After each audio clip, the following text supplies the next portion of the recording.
Okay, are you ready, babe? Oh.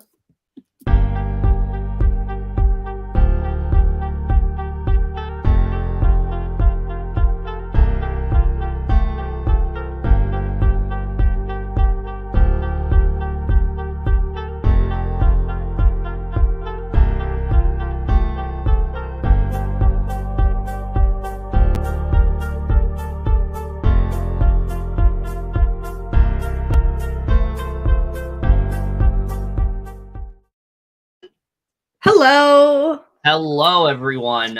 Yes, we are here to talk about the next episode of it. Well, not here to talk about. We're here for the next episode of A Conversation with Kely. Here to discuss a week of Big Brother that happened last week that is almost completely irrelevant now because of what's going on currently. But we're going to talk about it anyway because we want to stay up to date and shit. And we never have time on the weekends to do this podcast. So we're doing it now, even though I wish we would have done this like forever ago. But woo, we're talking about this anyway. Anyway, I'm here with my lovely, beautiful co-host, Allie. How are you doing today? I'm doing well. Just enjoying my day off. I went for a walk a little bit ago and just nothing else planned today. Just chilling. I also have nothing else planned. Yeah, I mean, we'll get into this right now. Look, this week is a very fun one to talk about. There's a lot of exciting things that go down. But I think you'll agree with me, just considering how much is going on right now. I wish we were talking about the current week and not this one, because it's almost like... When we finish covering this one, we can still give some like live feed updates and such, just to kind of like to keep people updated, you know. If we did that, the video is going to be 4 hours long. But yeah, I mean, not particularly. We don't have like super a lot of notes. Well, we have a lot to talk about in terms of the latest week, so I think we should probably just hold off until the next video. Because if we were to do that, the video would be way too long and things like that. And we did cut it. We did cut this down, so this video does not go for 3 hours long, just because like I don't think you guys want to sit through that. You know what happened this week if you've kept up to date with the live feeds, which I hope you have, because it's very important for this season to do so. And so I just don't, it really makes sense for this to go on like as long as it does. But I will say, you know, we've been complaining, I think, about how the episodes have just not really been delivering as much, and they haven't really done a good job of like covering what happened this week. At least from my perspective, I feel like they did a better job this week at showing what went down. There's certainly some things I wish they would have still shown, but I do think overall they did a pretty good job of showing like what went down this week. What did you think of this week overall? Yeah, I thought this week they've been actually like added way more than they have been. Like obviously there's still things that they should have added, but like I'm glad they're at least adding more. Because I mean, so much goes down each day. Like these people never stop. Yeah, it's insane. And like I said, like I want so badly to talk about week 6, but unfortunately we got to talk about week 5 first in order for week 6 to make sense. So we'll go ahead and talk about this week. There's a lot that goes down here. We start off on Sunday, and I think this was like easily the best Sunday episode we've had all season. I think they actually did a pretty good job of like laying everything out. Definitely.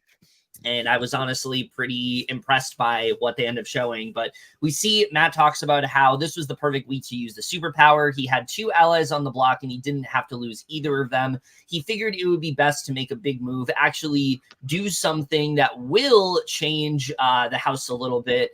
And we see Cameron is annoyed because he was on his way out the door, and now the whole week basically doesn't even matter, which, you know, we love got completely fucked over at this point. So good. Jag says that he just got evicted 10-0. Every single person voted to evict him. Clearly, he knows he has one person who wants him in this house at least, and that's Matt. And I won't lie. When Jag was first saved here, I thought, okay, this is his chance to like kind of start over. This is his chance to kind of recognize the error of his ways. And it seemed like, at least for a little bit, there was some promise that he was going to bounce back from this. And we'll talk about that for a little bit. Hint, it doesn't last very long. But no, at least at this point, it seemed like there was some promise. Yeah. He like at first he was like, okay, yeah, maybe I should fix what I messed up on. And then he went back on that.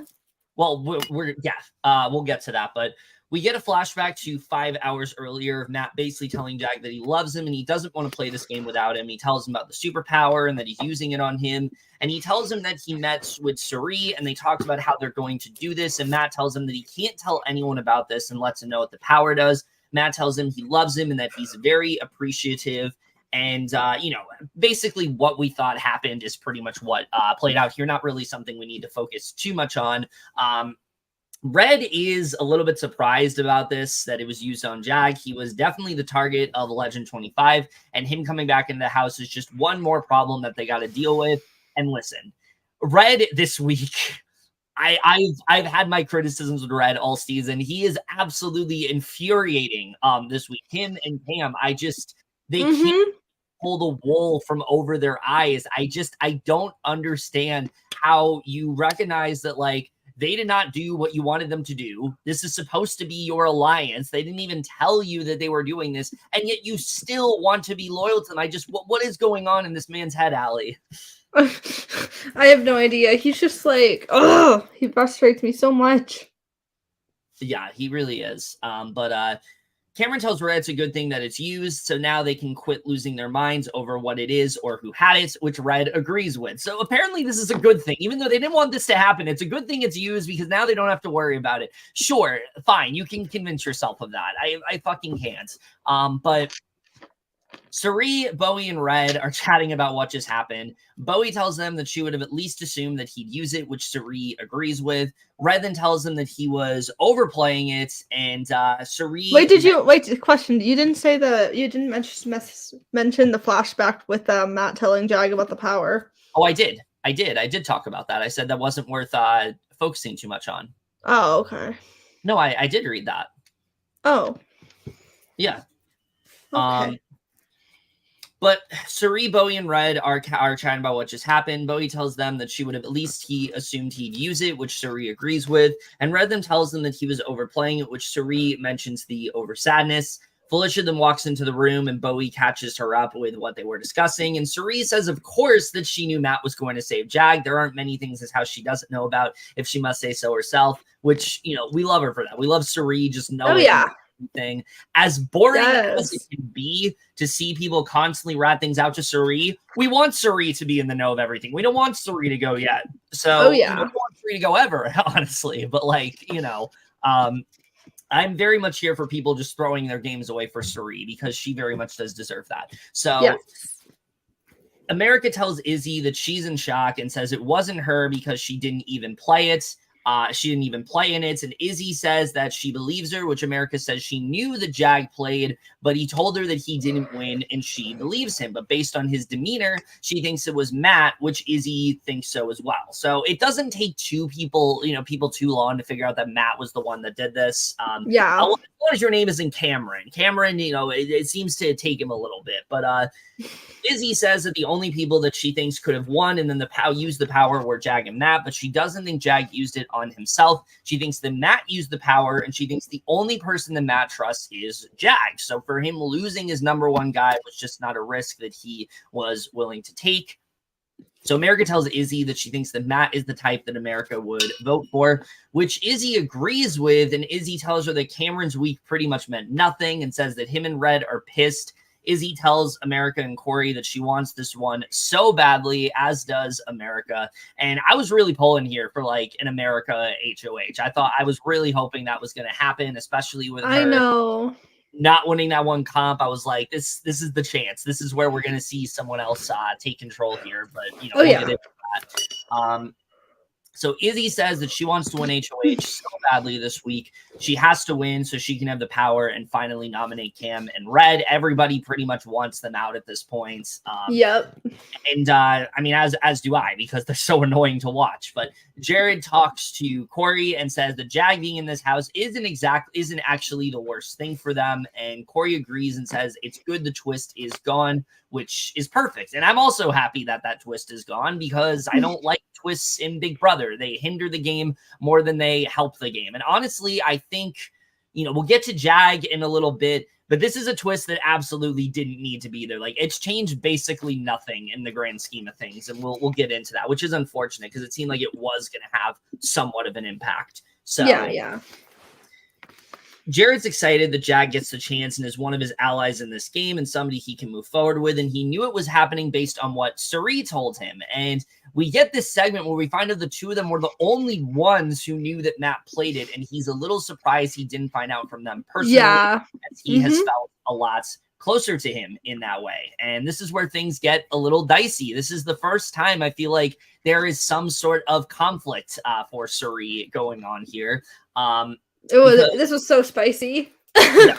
Eviction, Jared tells Jag that there is a high possibility that he and Blue are staying. He wants to hint at it to him so he can then buy his trust and loyalty because he knows he was the only one that told him. So Jared's like, listen, I've been informed. I'm the only one that knows. And Jag's like, well, this is a bit confusing because Matt told him prior to this that only he and Cirie knew about the power. So he's confused as to what Jared knows.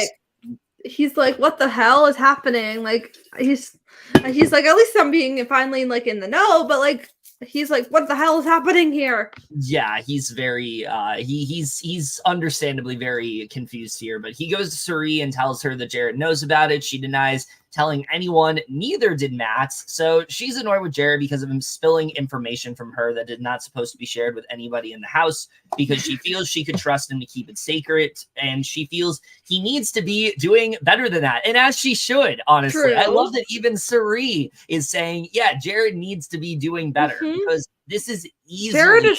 Jared is so bad when it's like literally like, her son. Ugh.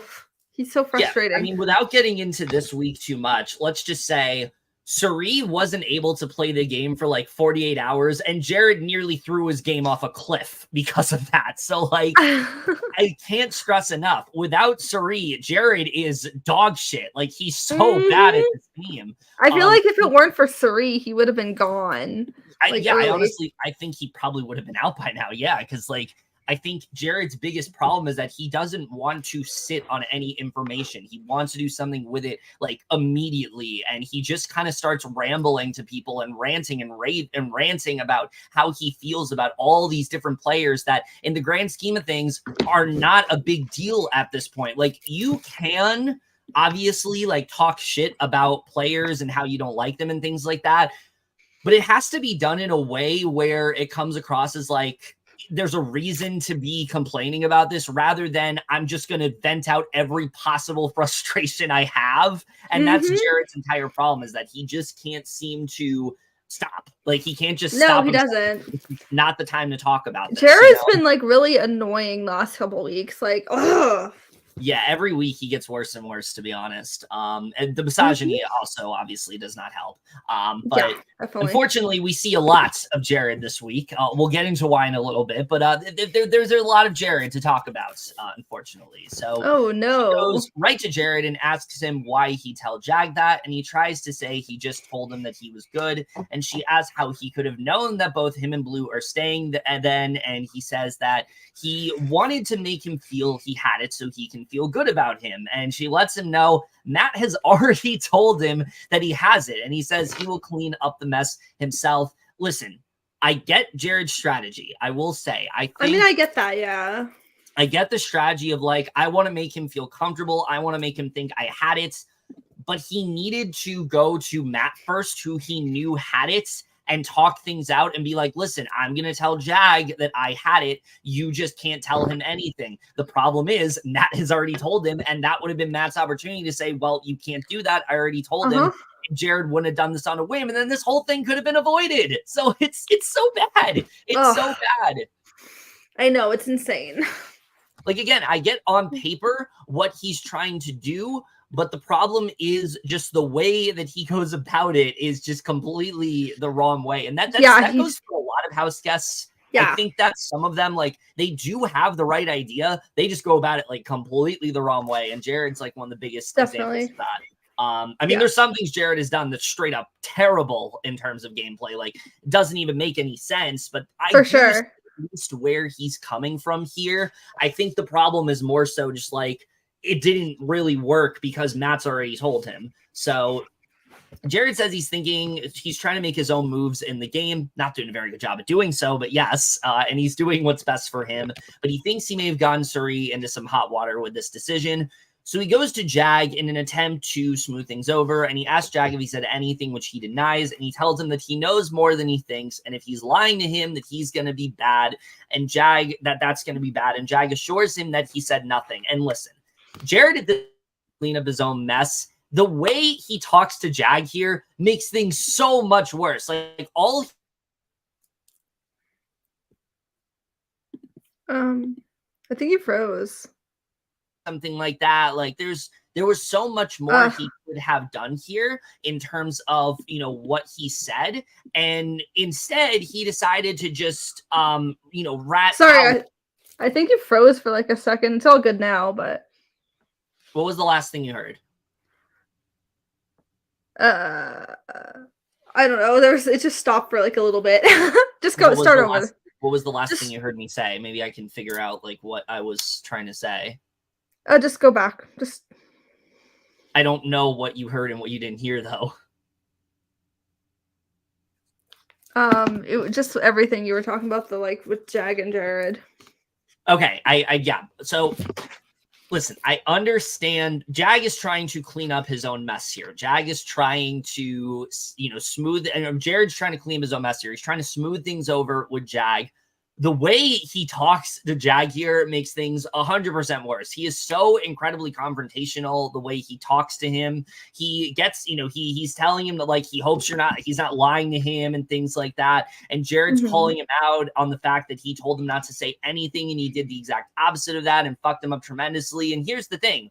It's not Jag's fault that he told Cirie. He's obviously going to tell Cirie because Cirie told him straight out that like only her and Matt knew, and he was confused as to why Jared knew.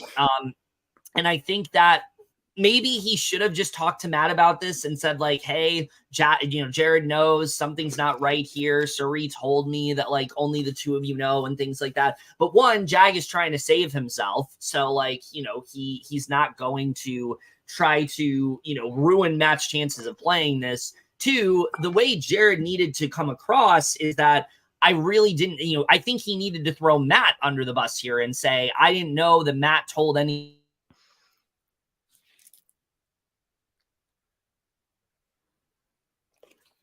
differently him than you should probably honestly restart your computer. There's no issues going on or anything. We're just going to move past that because this is in fact live, so we're not going to act like there's anything going on. But it's okay. I mean, it happens. What was the last thing you heard? I don't know. You don't know what you heard? It just keeps like cutting out at random times.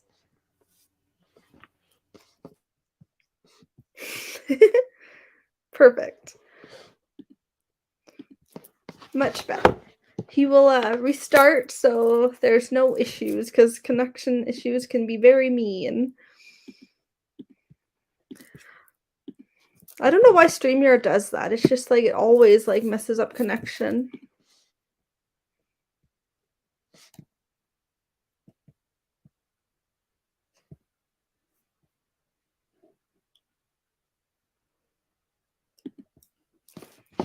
Yeah, like StreamYard is always very mean with any internet connection because it does that to me all the time.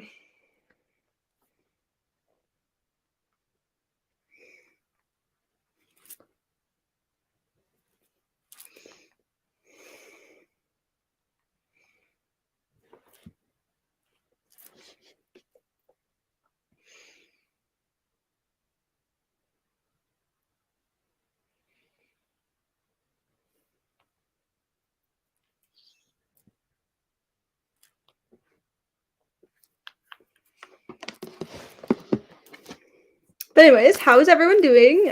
This week is pretty eventful, but then obviously I am very excited to cover week 6 as well, because it's so spicy. Like, these people just never stop. It's literally every day is insane.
Yay! You're back. Okay, so what was actually the last thing you heard? Everything you were saying about Jared. But what didn't you hear? Like, what point didn't I make? Because I don't want to keep repeating the same thing like 5 times. Just about like Jared calling him out and stuff.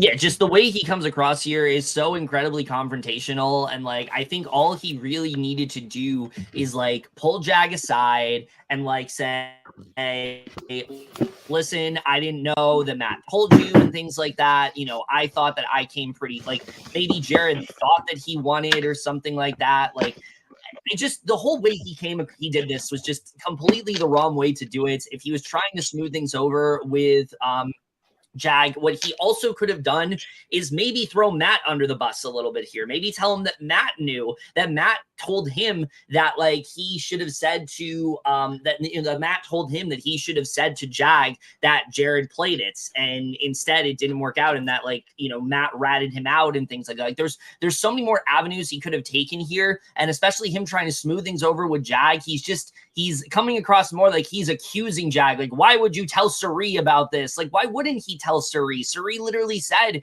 that like only her and Matt knew. So obviously Jag's going to go over to her to verify that. And yeah, so, he's just, again, handling this completely the wrong way. And Jag literally said that he thinks that Cirie told Jared. That's the only way it's adding up for him. So he doesn't know if he can fully trust Cirie when it comes to working here. And I was like, oh my God, this is great. He's not trusting Cirie anymore. He wants to go against her. It seems like maybe things aren't starting to add up. Like, this is a whole new Jag. This could completely turn his game around. But Jared's uncertain if the move he made. It's definitely a new Jag for sure. At this point, yes. But Jared is uncertain if the move he made was just the correct one. So now he just wants to put all his focus into the HOH so he can have all of this behind him. And, I've dwelled on this conversation enough now. I feel like this has gone on too long, but I will ask you, what did you think of the way Jared handled this entire thing? He hasn't been handling any situations very well because like without his mom helping him, he sucks. He's hopeless. He's literally just literally helpless. He's so like useless in a way because he just doesn't know how to talk to people. He can be very condescending, just like Hisam. He's also just very annoying. Like when with certain things he says, like literally this man has a lot to learn about anything. Like literally all these people frustrate me because like nobody's playing well except for Cirie. Yeah, I love these people. Like I love these people as people. Don't get me wrong. I don't love the men. Most of the men. Besides most of the men except for Jag and Cory. But like I like the women. I love them. But like as players, most of them are just not very good. They're literally like they can be idiots. They can be frustrating. They can be clueless. Like I don't know what Blue's game is. Like I don't know what she's doing. America definitely has like a lot of like sense and common courtesy, but she also can be a little frustrating at times too. Yeah, Jared's whole thing with him wanting to mend this relationship, it's like if anything, you're just deepening the flames at this point. Like, how did this in any way fix things? Like, when he's like, I don't know if the move I made was the correct one. Yeah, it was not the correct one. Like, I'll tell you that right now. This was not at all the correct way to go about this. No, it was just horrible. It was bad. Yeah, this was horrible. Yeah. So yeah, a really good way to start the episode though. Very spicy. Great. I like the way that they showcased all of this, and it really made this HOH feel a lot more exciting. Like, oh my God, Jag could win this, and if he does, he's gonna like overthrow, Cirie and everything like that. And it's not quite that, but we'll get into it. Let's talk about the HOH, Allie. Okay, it's time for the HOH comp. Going into it, Cirie says she doesn't want Bowie, Cameron, or Red to win this HOH because she doesn't feel completely safe and knows at some point Cameron will have to take a shot. And she doesn't know for sure if that shot won't be at her, Jared, or Izzy. Which obviously, like, she never even mentioned Felicia. Like, come on, why? She's supposed to be your ally too. Yeah. Like, why wouldn't you mention Felicia, girl? Cameron wants to make sure Jag or Blue don't win, but if he doesn't, Legend 25 needs to pull this out, which for some reason they're still on the Legend 25 BS. Yeah, I don't know why they believe Legend 25 is like an actual thing when it's like so obvious that like no one else in that alliance. It was obviously fake. Well, the thing is, like, I think in the beginning they made them believe it was true, but at this point, like, you know, it's like anyone they talk to like barely even remembers that that's alliance is a thing. So like why would you even believe that like Legend 25? I mean, I think you could definitely give props to Cirie and like how great of a game player she is, but Cameron's also brainless. So like, oh yeah, you know, definitely. It's also because, you know, Cameron, he knows everything. He knows it all. He doesn't need any sort of like, you know, he acts like a know-it-all.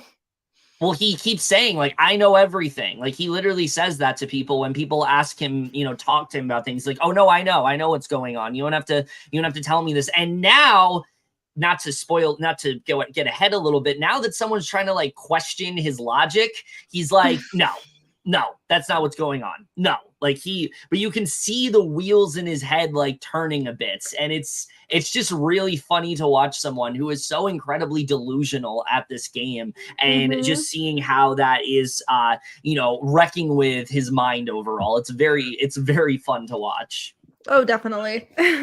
Basically, everyone else wants Cameron and Red to go on the block. This competition, true. This competition is called BB Odd Couples, and it's based around the showmances of Big Brother, but with the scramble verse twist. 2 at a time, they will each step up at the podium and face off. They will see a love letter written from each BB Odd couple. In each letter, a word of words will be highlighted and underlined in red, and after the photo disappears, a photo of that couple will appear. It will be split into 3 sections, A, B, and C, and their job is to figure out which section the image that corresponds to the highlighted word or words is in and buzz in. The first house gets to ring incorrectly will stay in the game, which will eliminate their competitor, and then choose the next 2 people to face off. This will go on for 12 rounds until only 2 people are left with the winner being HOH. Yeah, I liked this comp. I thought it was very creative what they ended up doing. I know, I did. I actually did too. It was a really fun one.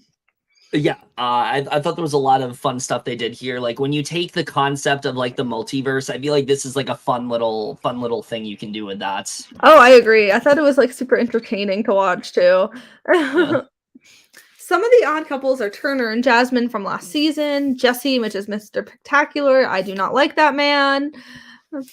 And himself. So, and then Jeff and Rachel and Rockstar and Brett, along with some horrendous voiceovers. America's not happy. Can we talk for a second? Not to cut you off, but can we talk for a second how fucking awful these voiceovers were? I will say, when they first did Turner and Jasmine, I was like, oh, okay, maybe they came back. I could have seen that happening. Once they got to Jesse, I was like, no, this is someone trying to do the worst imitation of these people that I have ever heard, and it was not convincing for a second. That is the only thing that took me out of this comp. Like, I was into it until the voiceover, and I was like, this is horrible. Like, I don't know who they got to do this, but like, this is not even close to how these people sound. Like, especially, I would say, like, Rockstar sounded nothing like the Rockstar that we know. Like, it was so bad. No, it was definitely not that great at all, but it was, I mean, they were very entertaining, but they were just bad.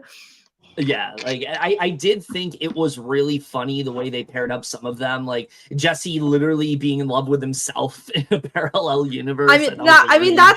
That's very accurate because the guy is very cocky. I just hate him. He's one of my least favorite house guests.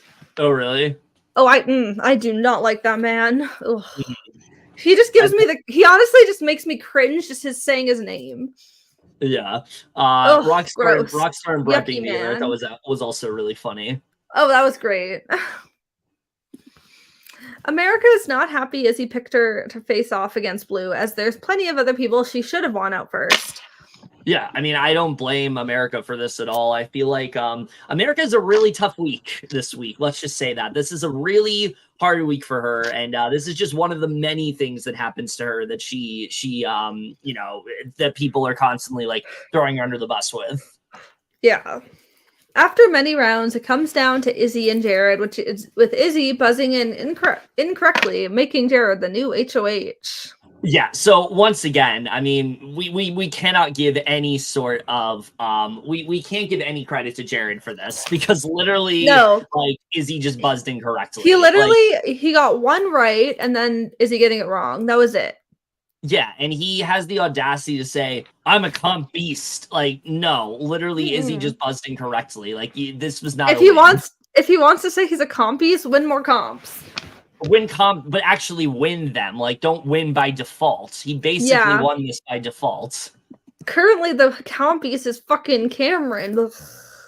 I wouldn't really even say he's a comp beast. He's only won like 3 comps at this point. So. I mean, yeah. It's like him and Hisam. Yeah. Jared says before he got here, his biggest dream was to win one of these competitions, and he got it. Blue is so excited that she now has weight off her shoulders and is excited for Cameron to get his payback.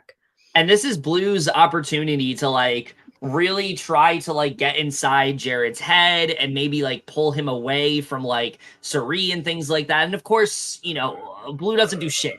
Let's just say Blue is just completely just in Jared's grasp at this point. Like I don't even think she gets annoyed with him too. Like I feel like she's just kind of like in it for herself. What do you mean?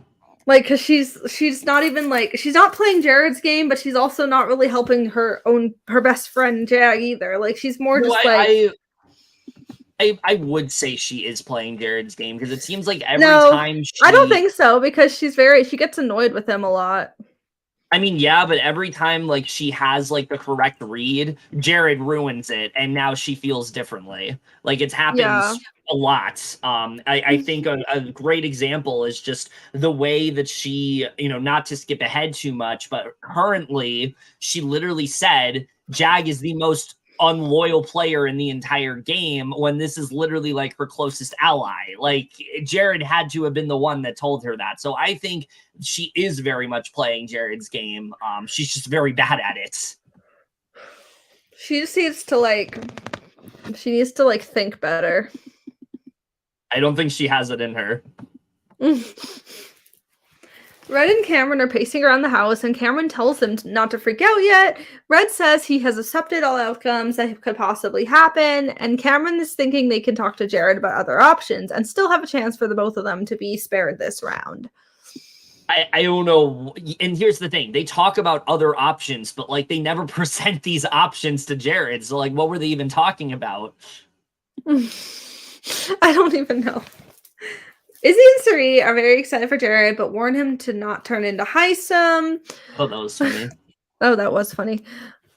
I mean, yeah, true. The HOH-itis for all these men. Ugh. Most of the HOHs have had HOH-itis. Even Reilly did. Oh, yeah. Cirie is so proud of Jared and feels he is blossoming into a great player right in front of her eyes, and it's very hard not to feel super emotional about it. I'm like, Cirie, what show are you watching? Yeah, no. I mean, obviously, she doesn't know how messy he's been and all the things that he's been doing, but, like, he's not a great player by any stretch of the imagination. Not at all. He talks to Cirie and Izzy about his plans for the week, and he says he's thinking either Cameron and Red, or one of them and Bowie, and they both agree this needs to happen. Cirie is fine with any of these nominations, but wants to help steer it along towards Cameron. Right, as she should. Jag and Blue talk about this week and who they both trust. She says she doesn't trust people the way she trusts him, and now... I was going to say, this is a great conversation. Like, everyone was talking about this. I remember when, like, the feeds came back and they were like, oh my God, Jag and Blue are, like, new players all of a sudden. And, well, we'll get to that. But this was very promising, this conversation. Yeah, this was actually a really good conversation.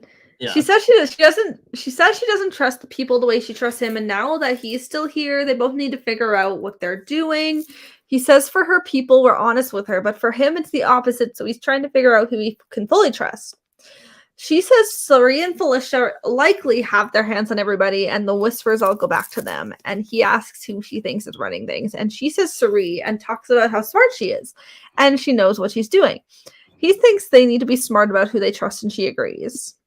Yeah. I mean, at this point, like it seemed like this was going to be really good for them. It seemed like this was going to be a really good conversation. The way that they're recognizing that like Cirie, Felicia, and Izzy are like in the center of everything.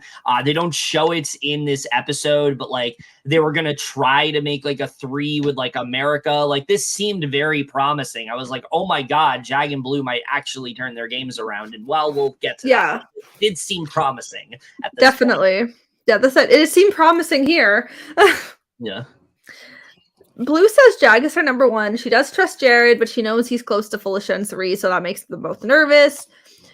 Jag is hoping to reevaluate his game after being saved by Matt, especially after knowing he told her about it, or he told her about it, and so he wants to figure out how to move forward. Like told Cirie about it. That's what. Yeah. Yeah. Yeah, I mean, again, I thought this was really good for Jag. This is exactly like what we want when someone is saved in a game. Like we want them to like recognize what they did wrong and like try to right the wrongs of that. The problem is like, well, we'll get to that. But right now, things seem pretty good for Jag and Blue. I was like, oh my God, they might actually turn things around here. Oh, definitely. We get a pretty delayed segment about Felicia dropping her mic in the toilet 3 days in a row. Yeah, I mean, this was really funny to watch. I just don't know why it took this long to air. I know, it was literally week 1. Yeah, literally, like, it's funny, of course, but, like, why? It was, like, it's, like, irrelevant now. Yeah, like, it's still really funny, and I loved seeing Cirie just, like, burst out laughing when, like, Felicia was dropping the microphone in the toilet, and everybody, like, joking with her, being like, oh, did they call you the diary room again to get a new microphone? I thought that was great. Oh, that was hilarious. But this was literally like the first week of the game. I don't know why they didn't include this in like a week 1 episode. Yeah, that's like another thing with the episodes. They've been like adding, like they've been airing things that have happened like, out of order, way prior. Yeah, so it's just like I think if someone didn't see this on the feeds, this is definitely a really entertaining segment. And it still is. Like, I don't want to take that away, but it's also like, okay, but this happened like forever ago. Like, why are we doing this now? Exactly. So it's just a little confusing. Exactly. Cory and America are in the hammock and he tells her about how he had the chance to win the power, but is glad he didn't. She says she really wants to win, and if she does, she would put up Felicia, Cirie, or Izzy on the block, since they have everybody over and nobody calls them out on it, and the house is literally them. They have the numbers, and she doesn't understand why everyone trusts Cirie. And Cory says she's pretty good at this, as she's been doing this for 17 years. She is annoyed that everyone is playing their game, especially when taking out Cameron. Red or Bowie is just doing their dirty work, and she doesn't want to when they don't even talk to her, and he reassures her it will eventually collapse, and there will be opportunities for the both of them to make something happen. But his concern is if they do something very bold, they are very expendable, and she says she already feels that way. He says he knows it's hard to just sit here and wait, and she says they better hope she doesn't win HOH. Yeah, I mean, this was great. America has literally all the correct reads here and, like, has all the information she can to do something. The problem is she just can't do anything. And they don't show this enough this week, but, like, the problem with America right now is when she has this information, the person that's on the receiving end of it just goes and rats it out immediately. So it's very hard for her to, like, really play the game. And I've seen people say America is like this terrible player, and I just can't get behind that, because I think that America I don't think she's like the greatest player, but she's not terrible either. Like, she definitely has a lot of great reads and everything. But there's also moments where she can be a little frustrating. No, I don't really blame her for it, though, because the problem is that, like, people just don't want to do anything about it. Like, she'll talk to people and say, let's do this. And instead of them, like, trying to take in this information and, like, do something with it for themselves, they just go to, like, a Jared, they go to a Cirie, they go to an Izzy, they go to a Felicia and just rat her out immediately. And it's just so frustrating to watch, because and even Cory, like, I love Cory, but his biggest issue is, and the biggest issue with Cory in America right now is that they're not on the same page game-wise. Mm-hmm. Like, Cory is fully in with Cirie and all of them, while America's like, veering away. And like Cory like really trusts Jared. Yeah, and the problem is they don't talk enough about like their own games and like try to find a way to like kind of meet in the middle to where both of them are going to be successful. Like the way I see this right now, one of them's going to get cut soon and one of them's going to go pretty far. I think that's what's going to happen with I Cory think and so. America at this point. And Yeah, we'll definitely. see what ends up happening. But I feel like they could be in such an amazing spot if they would just be willing to like talk to each other about each other's games and not rat each other out constantly, which they would. I wouldn't say America's not doing it as much as Cory is, but Cory is unintentionally like ratting America out, and it's just so frustrating to watch. Oh, I So know. again, He's like, she trusts me a lot, so we need to keep her around, but I have other plans. well, I think the issue is that like he could still include her in those plans, and things like that. Like they could include each other in these plans and things like that. And they don't even necessarily need to be in the same alliance necessarily. Like they can just talk about what's going on, and then technically Cory is still in that alliance. So it's just really frustrating. Like I love these two so much, but they could be in such a good spot, and just because of them not really talking to each other about their game, it's just not really working out. Yeah. Ugh. Cory feels this can happen now as he and America have done a good job staying relatively under the radar and not showing their cards. And if she's getting into trouble, she's getting him into trouble. Yeah, I mean he's right about that, but the thing is like when do you strike then? If not now, when? Like that's the thing. And the other thing they don't show in this episode is that Cory literally doesn't want to win HOH. Like America keeps talking about how it's like we got to win a comp, and Cory's like not yet. And it's like how many times can you keep saying that? You're about like they're going into jury soon. Like there's only so many more opportunities they're gonna have to take out a Cirie or take out an Izzy, and like this is the time to really like start moving ahead with that. Even if you're not in power, you could at least like try to get a group together. And just, it's just so frustrating to watch. So, oh, I know. It's like, really? Come on, guys. yeah, like I think I give honestly a lot of props to America here. I think she really is trying. Unfortunately, she's just kind of working with idiots. So I know. So Cameron goes to Jared and he asks him what he wants him to do, and he doesn't have to be there long or can sit there for 4 hours. And this is such an infuriating conversation, by the way. Jared asks how he feels about sitting next to Red, and he flat out says no. He's done 2 weeks. He doesn't want to be a pawn king, and then sits next to people for stuff. Remember this. We're going to come back to this conversation. This is actually like maybe the most important conversation of the week. So Cameron brings up the idea of America sitting next to Red and that it offers up a very interesting option. And Jared says that he wants to sort it out because he does respect him enough to know it's something he definitely wants to consider. He tells him to please don't. He'll do whatever he has to do. It's understandable, and it's not him fighting for his boy, as he's not going to give him 750.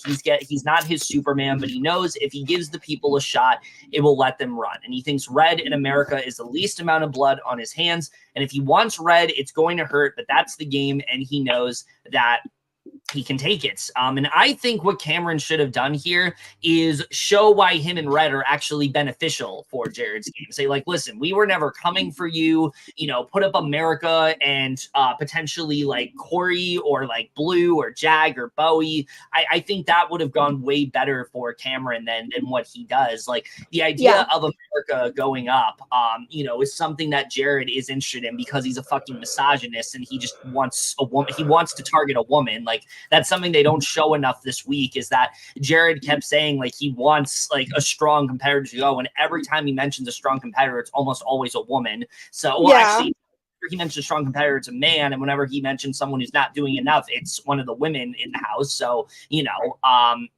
that's a whole other different discussion, but Cameron just did not do what he needed to do here. Jared even talks about how Cameron is all over the place, especially with how much he was willing to throw Red under the bus. It really rubbed him the wrong way, and he thinks he deserves to be exposed for his actions. And I don't really understand this part. Like, I think if your closest ally is on the block, you still can't really do much, because then it's like, okay, well, these two are close together. They're never going to go against each other. I've always said when you're in like a duo like that and things like that, yes, you want to show your loyalty, But if it comes down to the two of you being on the block, you kind of just have to let your ally kind of go on the block, and then you can save them and things like that. So I feel like I don't know, Cameron just didn't really, I don't think there was something wrong with Cameron saying, like, if red goes, that's the game, because there's not really much he can do there. So yeah, for sure.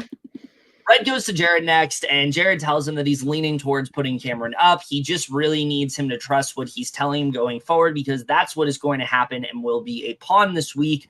Red says that Cameron knows if he were to go up that he were to go home. Jared then reassures him that people trust him more than Cam, and he has to be his target this week no matter what. And as he approaches him, he basically insinuates that he was on board with being a pawn next to him, and he wants to show Red that Cameron is disloyal and somebody he should be able to trust moving forward. And Red just buys it.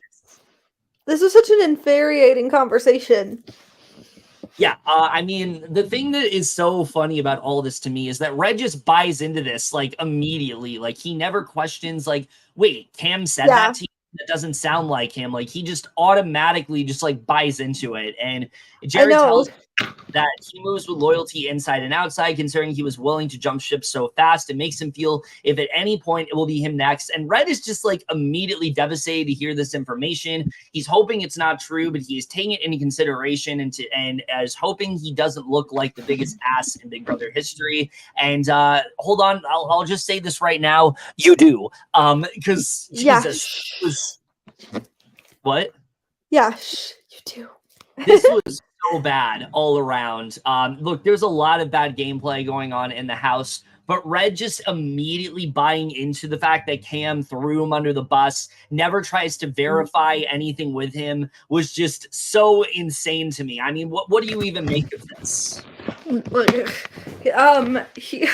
He literally could have just talked to Cam about it, like instead of just believing him.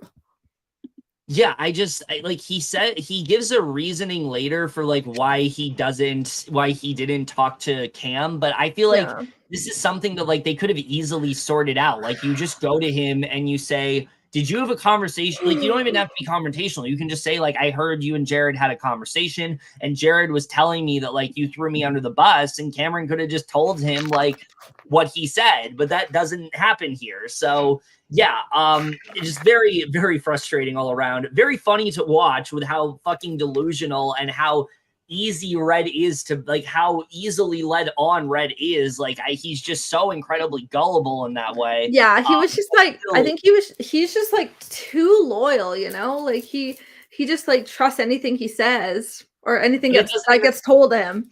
He's too loyal, but he's not loyal enough to like his closest ally. Like it doesn't make much sense. Like how can you be loyal to someone that has not had your back, literally voted against you, like literally didn't tell you about a power that was being played and things like that, and now is telling you that I want to put you on the block and you just buy into it? I just don't understand that. Like I don't get it.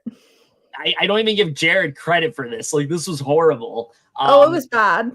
So at the nomination ceremony, Jared does stick to his word. He nominates both Red and Cam. He says he's nominating them in the hopes of solidifying relationships of those who do trust him within the house and to build trust with those who are willing to move with him moving forward.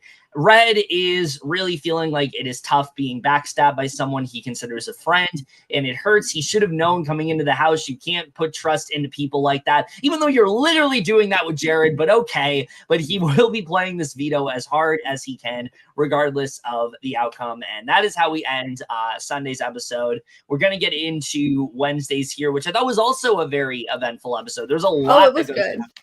I like this one too. So Jared starts off by saying he nominated the two of them this week, but between the two of them, Cameron is his target. He's shown him that at any instance he's willing to jump ship. He did put Blue up last week, so he's trying to give him a taste of his own medicine.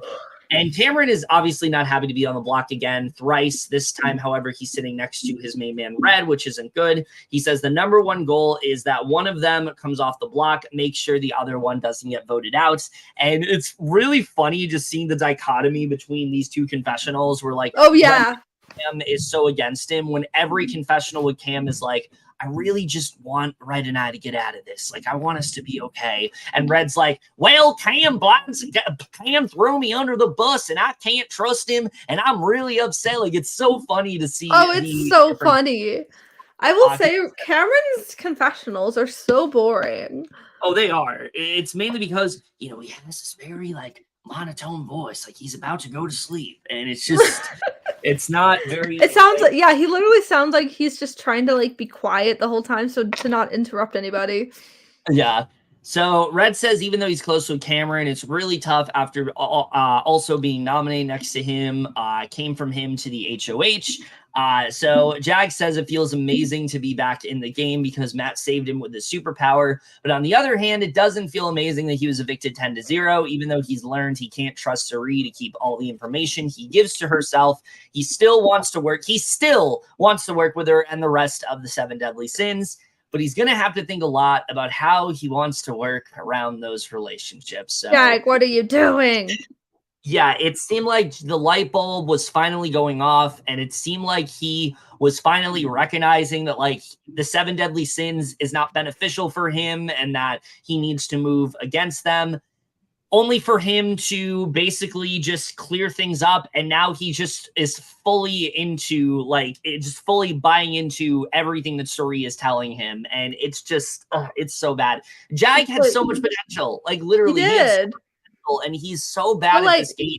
Like, he's a very nice guy, but, like, as a player, he's just not good. I hope he turns around, but, like, what are you doing? I mean, how would he turn around at this point? Start believing his actual allies. The problem with that, though, is, like, I think that this was the week he needed to do that, and now I just feel like it's kind of impossible for that to even happen, just because, like, he's so far down the rabbit hole of, like, and there are moments where, like, it seems like he's finally seeing the light, and every time he does, he just goes back to, like, well, gotta trust Cirie, gotta trust the 7 deadly sins and things like that. And it's just, it's so bad. Like, this is exactly why we don't like buybacks in these games, because these players come back and they don't learn anything. And Jag is basically making the exact same mistake that he made last time. So I will say I'm glad the power was used on him because I just love him as a person. But I'm honestly not in hindsight. I think I honestly wish he just kind of went, because who do you wish it was used on though?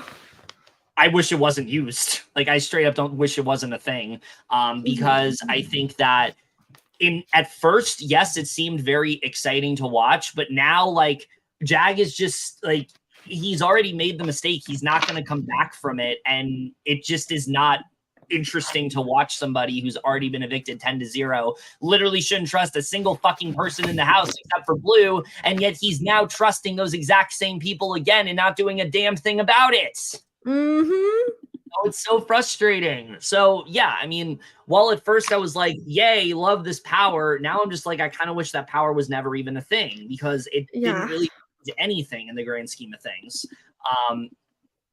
So Red says even though Cameron's kind of stabbed him in the back on this one a little bit, he had come really close to him. He's in a tight spot. It's like the difference between a hippo and a Zippo. One's a really heavy and the other one's a little lighter. I don't know what he's trying to say here. He's just trying to make himself feel better with dad jokes. I mean, if you want to say that, sure. I don't know what the joke is, but he says it's a tough situation. So Cirie goes to comfort Red, and this is just another example of just Cirie's, like, phenomenal social game, like, all around. Yeah. Say what you want to say about her as a strategist. Yes, she is very flip-floppy in that way, but she is such a phenomenal social player, and this is such a good example of that. Oh yeah. She goes for him, tells him that she loves him. They hug it out. He tells her that this place turns you into a baby, which she tells him that it's just a lot of emotions he's going through. Everybody has them, and there's nothing wrong with them, and it doesn't make him less of nothing because he feels them. And she tells him that everybody loves him. And Cirie knows that her worst case scenario is Cameron winning the veto. She needs to show Red some love, and she needs his head in the game so he can go for the veto. She doesn't trust Cameron as far as he can pick him and his hair up and throw them, especially now that Jack told her he's trying to form an alliance without her, which we find out there was this alliance. I mean, we got a segment again of the same thing. Yeah. So because didn't we see that before? We saw like the him like trying to make that alliance without her. They showed it again. Yeah, they kept showing it like throughout the week. But so she can't wait to see Cameron and his hair leave the Big Brother house. And yeah, I mean, this is just an example of just how good of a player Cirie really is. Red keeps talking about how like it's his birthday and she's using that as like a reason to not vote him out and things like that. I thought this was just phenomenal all around the way that. Oh, it was Cirie, a really good. It was a really good conversation. I liked it, honestly. Yeah. So Red says it's really tough, but he's going to go out there and play the veto like he plays every other game wholeheartedly. So Jared tells Cameron he wants him to know he completely understands if he's mad at him and if he's upset, but he tells him that he trusts him, even though he literally just put him on the block. He trusts him. So Cameron tells him if he wants... Facepalm. This is the thing. Like, Cameron has an opportunity here to, like, try to clarify things and maybe recognize that, like, Jared's just giving him a bunch of bullshit. And instead, like, the person he talks to the most this week is Jared, who literally put him on the block. Yeah, like, why? Cameron, and he's still doing it. Like, you know, spoilers, he's literally still doing it. He trusts Jared the most for some reason. So Cameron tells him if he wants the reason why he trusts him the most, because he's a man. Well, yeah, but also Cirie. But Cameron tells him if he wants to make a big move, he will bend over backwards to help him do it. Cameron also tells him he didn't know he was going to be bending this hard. Cameron asked him what he's going to do if he wins veto, which Jared tells him he's either going to take him down or he's banking on him taking himself down. In reality, there's just no chance in any world he's actually going to be doing that. Ultimately, if Cameron loses that veto, he's out, and that's it. He's going to go home. So Cameron tells him he's catching, and again, I don't know why Cameron buys into any of this, but Cameron tells him what he's catching from this is that Red's the target, which Jared said yes. Cameron tells him that they're going to play a hell of a veto and that if it's Jared's plan, he trusts him. He tells Jared he's going to trust Fall on this one. Again, I have no idea why Cameron is buying into any of this. If Jared was to tell me this conversation, I would think, okay, if Red is that expendable to Jared, I'm going to be next. Like, why does he trust me more than Red when we're a duo? Like, it doesn't make any sense. But again, Cameron just doesn't want to hear any other opinion because he just knows everything. Like, he just knows. No one even needs to tell him. He just knows himself. His reads are just that pristine. His reads are just that on point that he doesn't need to hear anything else. And yeah, it's just, sure, go ahead. Sure, why not? Yeah. So Cameron says he's telling Jared whatever he wants to hear, but the absolute fact is he doesn't want Red going anywhere. As long as one of them comes off the block, the Chillers are going to stay for another week. They should have changed. They should have changed their name to Chillbillies. It would have been so much better. Yes, that would have been way more. Chillers is so basic. Literally, America said that should have been their final two name. So Cameron tells Jared if he has his back and Red's got to go, that's it. So Cory tells Jared that he's got an easy HOH in terms of what his choices are, which is nice. So he just kind of gets to chill. And Cory talks about how he and Jared apparently made a final two pretty early on. Yeah. So we get a flashback to day 3 where Cory tells Jared he's not trying to be too forward or anything, but imagine the first 2 nominees, like the look of that and the story. Jared tells him he has the brains and he has the bronze for him, which Cory tells him he has some bronze too. So Cory says that Jared is someone he can go to with his strategic ideas and just lay them out. They'll tell each other what's stupid and they can actually try to work together. So I mean, okay, yeah, it's definitely good that they made the final 2, but but Jared says, like, he talks a lot of shit about Cory. That's the thing. Like, Jared is not loyal to this at all. And I think, honestly, that is going to be, like, Cory's downfall is, like, trusting Jared so much. Like, he literally said he's his number 4. Like, it's better than, like, not trusting him at all. But the way he talks about Cory, you would think he wants him out of the game. Like, it's just, like, Jared is not a good ally to have. And, like, I don't blame Cory because he doesn't know the things Jared is saying about him. But, like, he's honestly not even a great ally to his mother. Because, like, no. Jared's not a good ally to anybody. Like, he's horrible. No. He's honestly just very selfish. Yeah. So Jared tells Cory, assuming that next week Cameron's already gone. After Red's gone, that's when they have to start looking. And Cory then asks him if he trusts Matt, which he says yes. And Jared says that Cory is definitely his number 4 after his mom, Izzy, and Blue. He considers him his smarter little brother in the house. They kind of just come together for the perfect bromance. And I mean, honestly, I will say they are definitely a bromance because they both like get annoyed with each other, but then they bro it out. Yeah, but I think the problem again is that Jared just does not treat Cory like he's an ally. Like, I think what Jared doesn't understand is if you are allied with somebody, you don't talk shit about them and try to throw them under the bus constantly. Like, I feel like that's. I like that's when Cory. I like when Cory tells him when he says and does something stupid. Oh yeah, no, that's what we love about Cory is that Cory does not let Jared say certain things that he shouldn't say. So Cory asks him how long he can keep America in the house and says she seems like a reliable person who he can work with because she's loyal to him, but when she's got to go, she's going. And Jared tells him that he thinks that's as far as she gets. I wish that Cory would fight for her a bit more. Like, that's the other thing. Like, fight enough for her here. And too.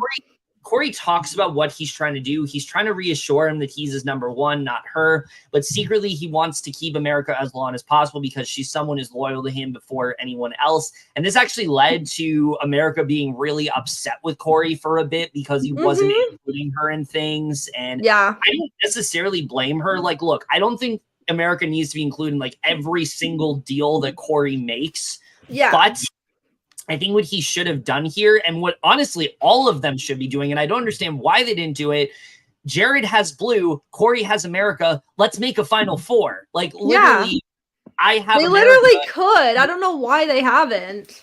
Like, they're both showmances. They're both loyal to each other. Like, why not just team up? Like, and we know the reason why. It's because Jared's just going to do what Cirie tells him to do at this point. And Cory isn't willing to try, like, include America in things as much as he really needs to. But I think the problem is here, like, this is such a obvious like opportunity here. Like, America and Blue trust each other. They have a pretty good bond at this point. So you bring Cory and Jared into that. And if one of them wins HOH, it keeps the 3 of them safe. Like, the opportunity is literally right there. Like, we literally saw, I don't like this person, but we literally saw Mecole do this in Big Brother 18. She created like the 3 duos and like she wanted to stay loyal to them. And she did that like perfectly. And I don't understand why more people don't try to do something like that, because I feel like it's such an easy opportunity, but unfortunately they don't want to do that. So yeah. So Jared tells him the problem with America is that she's not helping at all, which Cory asks him if he doesn't trust her. Jared tells him yes, and then has the audacity to say that she fucked with the pressure cooker, but he knows that it's only one challenge, which Cory asks why she would throw it like that, because people really think she could have beaten Cameron. I don't know when the definition of throwing became literally being the runner-up of that 14-hour competition, but sure. Sure.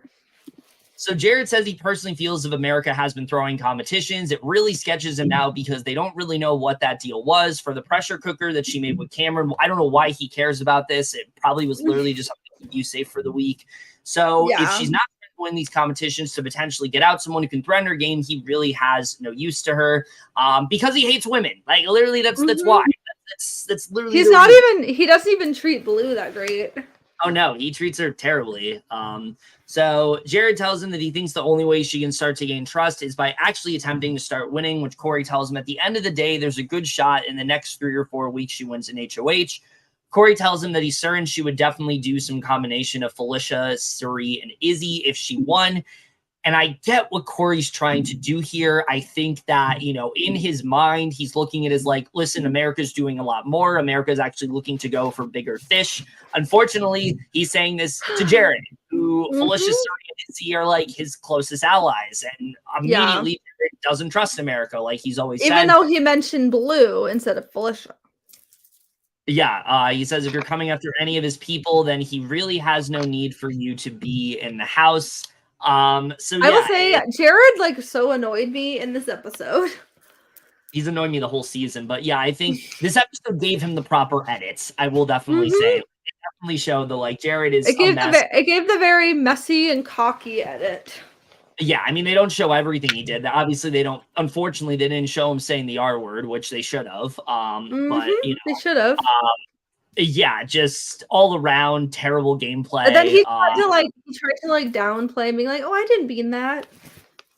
Yeah, he tried to like apologize for it, but it's like you literally already said that, so like there isn't really, you can't really come back from that. But yeah, no. Yeah, again, I get what Cory's doing here. I think, you know, if this wasn't Jared he was talking to, this is a good strategy where it's like, yeah, America's actually willing to like make the moves that you want her to make, but Jared never said that he wants to go after these people. And I think if he had done that, that was Cory's opportunity to do that. Unfortunately, Cory's just making America more of a target, doesn't realize he's doing it. That is what he's doing.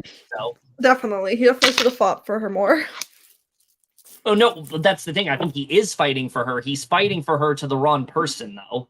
Mm-hmm. Like, let's say this was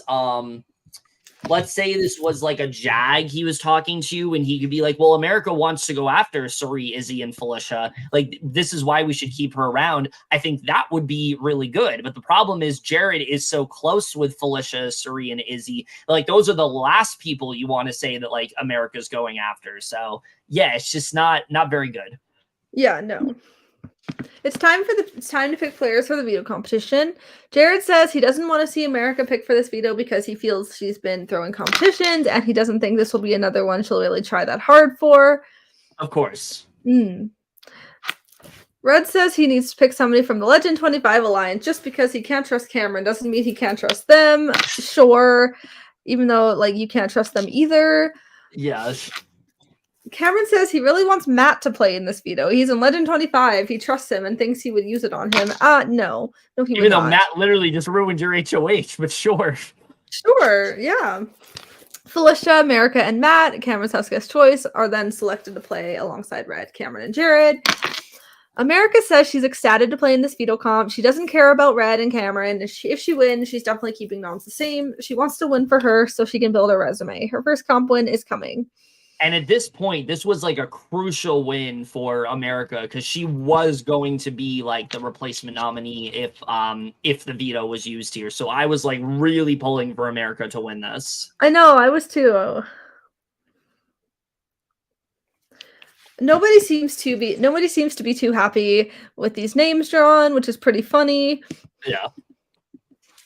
Jared tells Cory and Izzy he feels like if America is throwing it, she's going home. He'll do everything in his power to make sure she goes home, which Cory says she's not throwing. Jared tells them it doesn't make sense for her to throw the last comp, but she did it. And Cory tells him he's got to calm down. Yeah, as he should. I mean, honestly, that could be applied to anything Jared says. He just really needs to calm down. Yeah, literally. He should have just, like, shut the hell up. Yeah, like, I don't know why he keeps going on about her throwing shit. Like, it's not what's happening. Cory is mortified and has no idea where this is coming from. He says America could not go home on Jared's HOH as she's a loyal number to him, and he is theoretically his number one ally. He's honestly regretting bringing her up to him at all.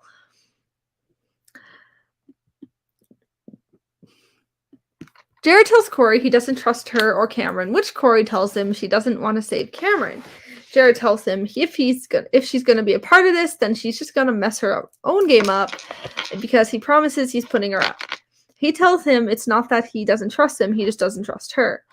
And then Cory asks him if he can just trust him with her, and which Jared lets him know it's why it's coming up to him because he's hoping he gets this through to her. Cory lets him know he gets it, and he's wrong, which is why he's pissed off. Cory also lets him know he's freaking out at him for something that isn't going to happen, and he knows it's not going to happen. Then Jared asks him if he truly thinks she's going to go out there and try to win, which Cory says yes, and he's certain of it. Jared is just hoping he's right. Cory says Jared is strong in his convictions to the point of stupidity. He gets an idea in his head, and any evidence that pushes back against the idea might as well be thrown away. He needs Jared to be a much better Final Two ally because right now he's not certain they can get to the Final Two without one of them killing the other. The only thing I will say about this is like literally the only good thing I will say about Jared being HOH is that they've been trying so hard in the edit to like make Jared look like this golden boy of sorts that we can fall in love with just as much as we fell in love with Cirie. This week, they're like, we have nothing to work with. Throw all that out. Jared's the villain now. Like, I was glad that they at least portrayed him like as he is on the show. Like they're not trying to, like, on the feeds. They're not trying to make him look like the hero anymore. Because I don't know how anyone watches this episode and likes Jared after this, because it's so fucking infuriating to watch. And to be honest, like, this is not even close to how terrible of a person he is. Like, he literally said the most like disgusting shit about America all week. Constantly wanted to throw her under the bus. Really, just any opportunity he had, he just like threw her name out. Same with Matt. Matt also won't stop talking about America. It's just so frustrating to watch, and it's just really sad to see what America had to go through this week. Definitely. Cory goes to America and tells her he knows she will be trying her hardest, but she needs to go to visibly do so, almost overdoing it, because people think she's throwing it, and she has no idea why they would think that, as she's been trying her hardest. The pressure cooker was different, but she still tried her hardest and doesn't know what happened, and he tells her what Dara says, as she wouldn't understand why she'd be throwing anything, and he says the whole idea is that she wouldn't put up Cam. She tells him to not be upset about this, and then she starts yelling at this is some bullshit, and she can't believe this. I thought that was funny when she just started like yelling about it. Oh, that was funny. America is angry about this and doesn't know where Jared is getting these thoughts from. Probably himself, as he has such a big ego and thinks he's right all the time. She was already going into this veto giving it 100%. Now she wants to give it 1,000%. Mm-hmm. And now it's time for the veto comp. This competition is the now traditional shrinking veto, where they will have to clean up toxic sludge within the comic verse. They will have to stack their tiny barrels into a pint-sized pyramid. They must stack 39 barrels with 8 on the bottom row, and the toxic sludge can only be handled with super tweezers. The first to stack their pyramid of toxic sludge barrels will win the veto. I actually like this comp. It's very like intense. I mean, I like it, but I feel like at this point, like it's kind of run its course. It's the same thing pretty much every season. Where, but but I mean, everyone likes Otev, and they bring not everybody. Yeah, the difference with Otev is that, like, and the wall comp, and also the wall comp too. So it's like everything is. They always recycle comps. I mean, this is like a fairly new one, though. You know. Yeah. And I think when people think of this comp, they just think of like Davon winning veto in like 22. And now it's like, oh, we're still doing this. Mm-hmm. Yeah. And it's what's a tough comp for everyone, as it usually is, because everyone is like, keeps on like dropping and everything. Cameron wins the veto to the utter dismay of everyone, except for himself, of course. I just love how they were like, Cam got it. Like it was great to just see like how upset they were over it. Oh, it was great. It was honestly pretty great, even though I don't like him. I just think it is pretty like spicy. Oh yeah. Like honestly, yeah, we need to see more of that. Like I feel like too often it's like, I'm so happy this person won, even though I was literally targeting them. They're just like, Cam won. I know. Literally.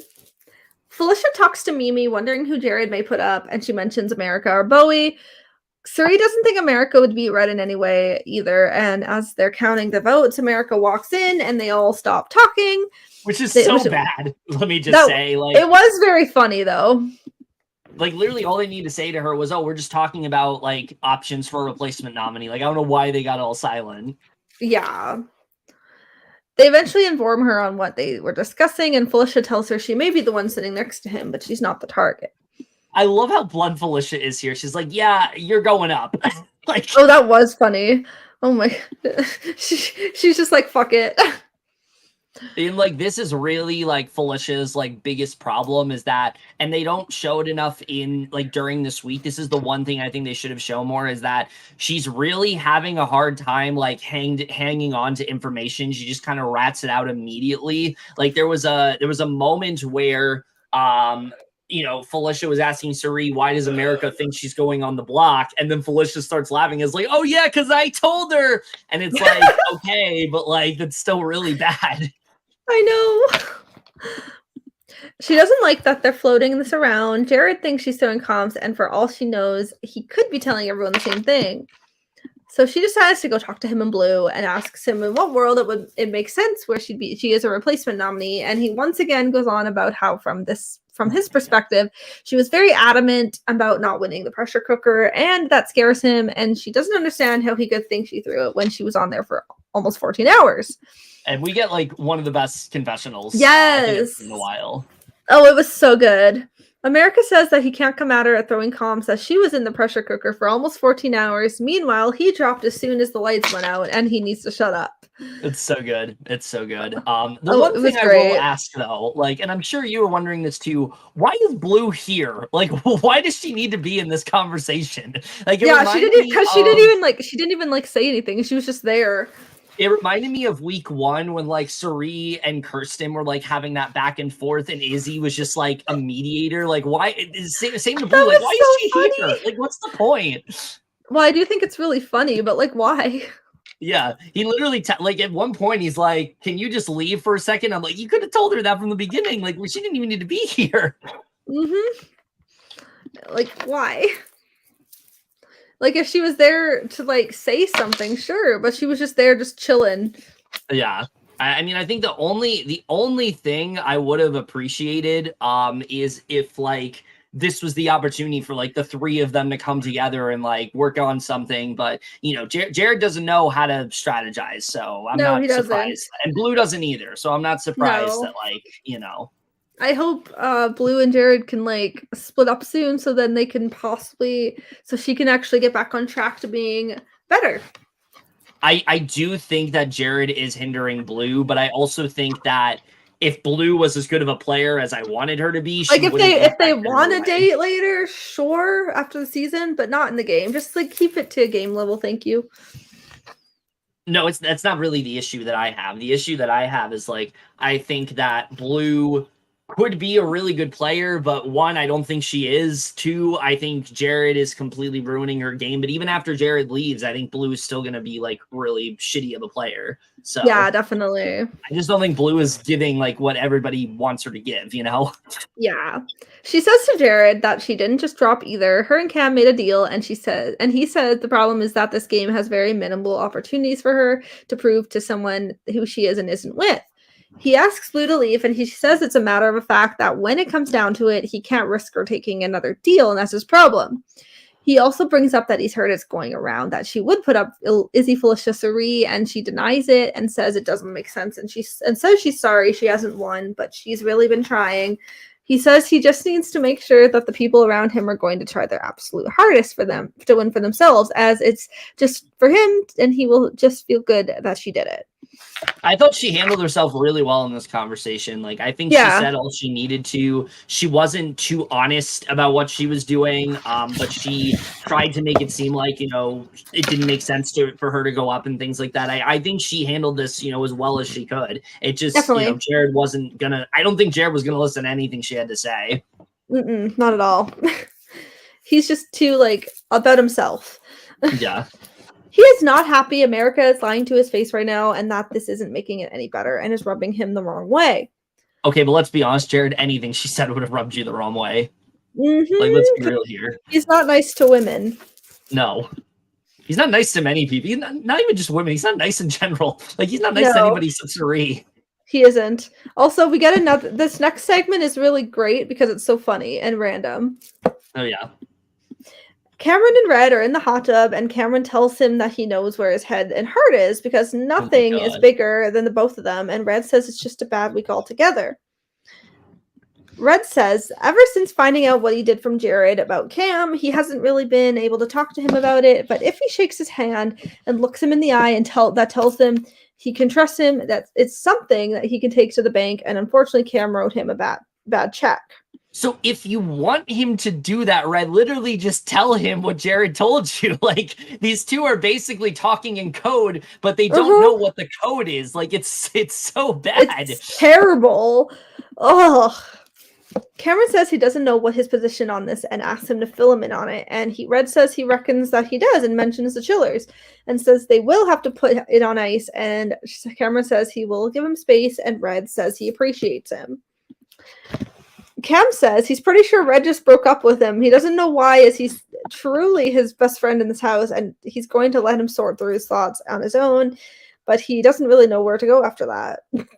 Listen, this is such a funny conversation, and it went on for like 5 minutes. Like, they didn't even show the whole thing. But they barely showed anything. Like, why? They did. No, they did. I mean, like, they did, but they should have shown the whole thing because it's kind I of think they important. showed enough of it, but there were definitely things I would have liked to see the part where Cameron's like, wait, this is not part of the contract. Like, I thought that part was really funny, and I would have liked to see that. But I mean, both of them are just so bad in this conversation. Red, you They literally are. could tell Cameron what you heard, and then Cameron could literally ask him, like, where did you hear this from? What are you even upset about? Like, he's trying to, like, he doesn't even like try to figure out what actually happened. And Red just doesn't want to say. It's just so frustrating to watch. It's such a funny conversation because it didn't even need it. Like, it's so funny because I don't care about Cameron and Red and their whole like bromance being broken up and how dramatic it was. It was so funny to watch, but it's so frustrating because it did not need to happen. Oh yeah, it's just so funny. Yeah. Anyway, Cirie tells Red, Felicia, and Bowie she's so mad he won that veto, and Red lets them know that he told Cam they are done. He was his early final two, but it's over. But they won't talk game, and in that sense, as he's built his little trash island, that's where he's going to live.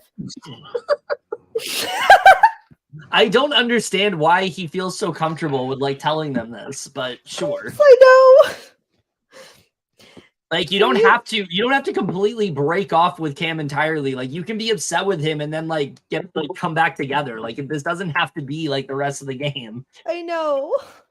Cirie isn't sure if it really makes sense to get rid of Red now, since he has now parted ways with Cameron, and he's one of the people who trusts her the most in this game. So why would he want him to walk out those doors? Yeah, I mean, this is really smart. Like, the whole fear was like the two of them as a duo.